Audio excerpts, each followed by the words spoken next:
আসসালামু আলাইকুম। আপনারা যে জিনিসটা দেখতেছেন, এই জিনিসটা অনেক ভালো। আপনারা ইউজ করতে পারেন। জিনিসটা অনেক ভালো। এটার নাম অনেকেই বলতে পারে না। তো জিনিসটা লাগাইতে পারেন। জিনিসটা বলে যে চামচ বলে, অনেকে রেডি পিকআপ বলে। তো এটার নাম সম্ভবত রেডি পিকআপে। তো যাই হোক, এটা লাগালে হবে কি আপনার হাতের তালুর মধ্যে ভরটা পড়বে। আর দ্বিতীয়ত আপনার হাতে তখন বেশি চাপ দেওয়া লাগবে না। হাতের তালু যেটা আমরা এখানে দিয়ে থাকি।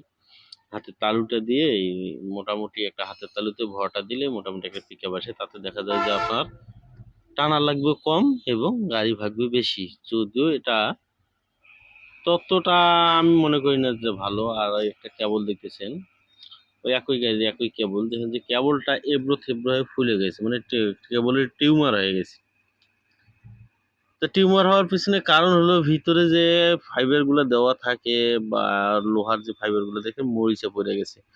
এত পরিমাণ মরিচা পড়ে গেছে যে রাবারের উপরের অংশটা ফুলে ফুলে উঠছে।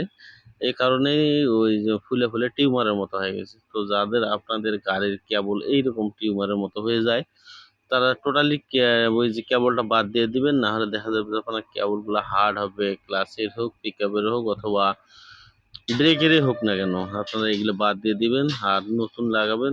তাহলে দেখা যাবে আপনার সবকিছু ইজি থাকবে। আর নতুন তো নতুনই, নতুনের তো আর বিকল্প নেই। তো আপনাদের যখনই দেখবেন যে এরকম ফুলি ফুলে গেছে তখনই বুঝবেন যে এটা আপনার নষ্ট হয়ে গেছে। এটা নতুন, দেখেন যে কতটা ফিনিশিং সুন্দর। আসসালামু আলাইকুম।